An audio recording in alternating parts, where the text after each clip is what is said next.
Contradiction number 12. Pornography equals unhappy sex.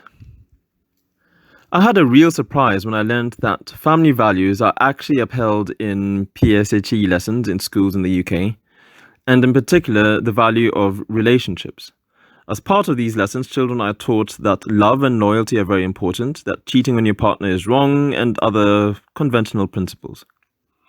These are very similar to what I was taught in school myself.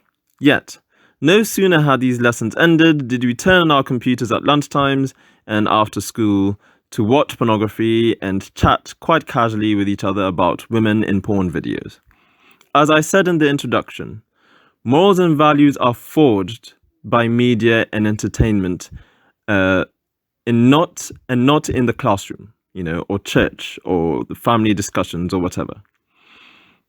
How can I even think about loving another person in a potential relationship when pornography has taught that it is my sexual desire that matters, that everything I want to do in sex is what my partner will be screaming for at every moment, that I can do it with anyone that I want to at any time, my boss, my cleaner, my girlfriend, even someone else's girlfriend, with the old, with the young, one day a, Chinese girl, the next an Indian, and then with a blonde, where I can use this or that toy, make them lie like this or stand like that, where I can even find pleasure in their pain, or at least where I can do all sorts of physically harmful things, and all be a part of the experience of pleasure.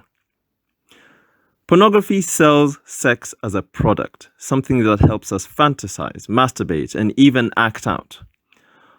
And like all products, the consumer uses it to meet their own needs.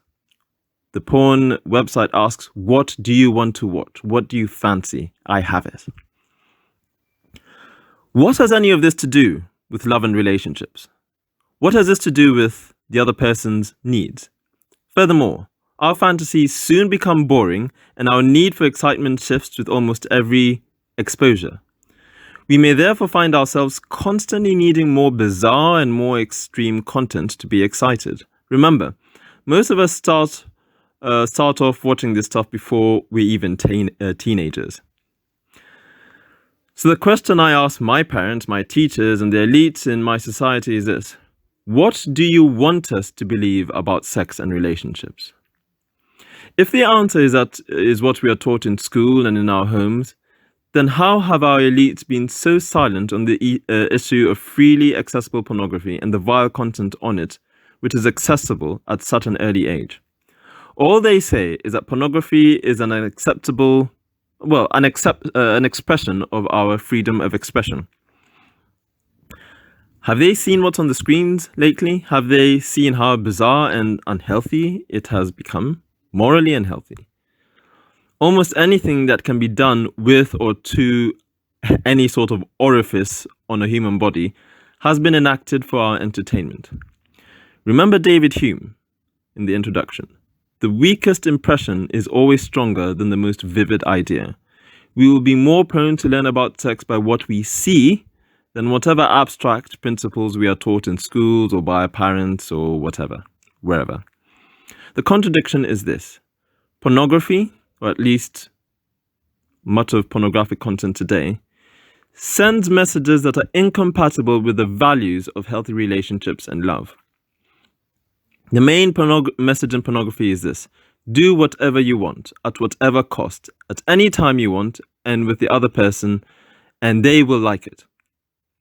Then, when we actually enter into relationships, nothing increases but unhappiness because we have had just the wrong expectations about sexual happiness, or certainly sexual relations. Pornography, the thing which let loose and liberated sex to guide us, to give us what we wanted, will actually contribute to making us worse sexual partners. Sometimes it's even because we just have such specific expectations, forged by what entertainment has given us. We are therefore unhappier, just harder to please. At best, we will feel inadequate and insecure because we don't have, a penis this big, or an orgasm that long, or do it this way or that, or have these type of body parts. At worst, we are setting ourselves to have dangerous expectations of sex that could lead to abuse and violence. If sex still has anything to do with relationships, sex is likely to cause more unhappiness because of the impact of entertainment today, especially in pornography. So I ask, what is the value of pornography? Do we call it art, like, a moving picture version of Greek nude statues? Is it something that helps us fantasize and masturbate? Does it inform our best sexual practice? Weigh up the costs and benefits of sexual entertainment, and I believe the cost to our happiness is far greater than we ever expected it to be. It may be argued that pornography is just like everything else, something that has good sides and bad sides. We've got cars, but unfortunately they cause pollution. We've got smoking, but unfortunately it is addictive and causes disease. We've got football, but unfortunately it gives us hooligans and causes slavery at World Cups. Football and cars may not be bad in themselves. Maybe porn is no different. After all, these things aren't bad in themselves, and neither is pornography. I find such an argument not only wrong, but also pretentious. We've caused such a fuss about pollution and caused governments to sign treaties about it. We've censored much of advertising about smoking and banned it from happening in our buildings that I'm surprised that people still do it. We've banned hooligans from football stadia, especially when they, yell out racist abuse, etc. If something has an adverse side effect, we go for these side effects as if they were the devil themselves. Pornography causes addiction, low self-esteem. It advocates harm, incest, pedophilia, the objectification of, mostly women, disturbing sex scenes of physical violence, and it dehumanizes the very thing that is so precious to and special to human relationships. Pornography has ruined sex for, many people. And why on earth aren't we marching against these side effects the way we've done for, pollution of cars and airplanes and so on? Why don't we legislate against them like we did for smoking, high emission vehicles, and violence in sport? Did we say in the 1960s, hooray for the sex revolution and, the free access to sexual entertainment, and then leave the rest of us to pick up the brokenness that it has caused society? How could you just let us watch this stuff so freely from before we were teenagers without warning us, or at least taking action to protect us from its harmful effect when we were too young to know better? Then there is sex crime. In the UK, the chance of being sexually assaulted by someone you know and are in a relationship in are about 80%. This should not surprise us when we look at what's on the screen. The more sexualized mass information has become, the more our appetites are excited, and you don't need to be conservative to believe this. Consider Harry Frankfurt's solution to the determinism free will problem. He argued that they are compatible because, there is an order of desires. On one level, you cannot change our desires and their degrees, much of which is conditioned by our environment, genetics, upbringing, life's events, and so on. There's almost nothing I can do about wanting chocolate, for example. Maybe that isn't sufficiently morally contentious. So consider Hitler. We can see what made him such a maniac. He was abused by his father, failed in his preferred career choice, and was scarred by fighting in the First World War.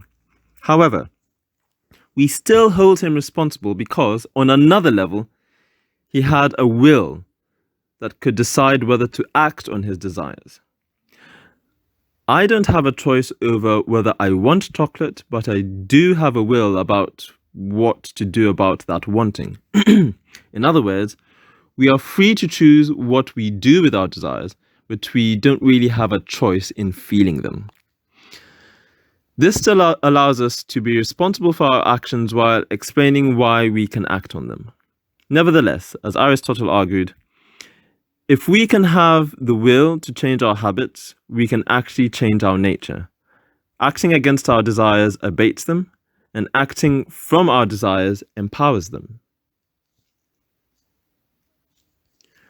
Pornography basically makes the choice of the will much harder when it comes to sex. We are constantly fighting desires, many of them may actually be perverse. And the more we watch this stuff, the stronger the desires become and the harder it is to fight them. The battle against the world's evils is hard. It's hard enough, anyway. But now we must fight against ourselves. In the mass information age, almost every desire is excited to the extreme, usually in order to get us to spend more money in certain ways. This makes our will weaker, our ability to choose good. This is the doom of our generation. There is now a need to fight more against ourselves and against the evils out there. At some point, we will ask, what's the point? And given my argument about morality and its slippery slope in the previous contradiction, we just choose the easy option and say, maybe this is not so bad after all. This is exactly what we're doing. If it gets to a point that it is too difficult to fight against the wrong, what better solution is there than to call wrong permissible?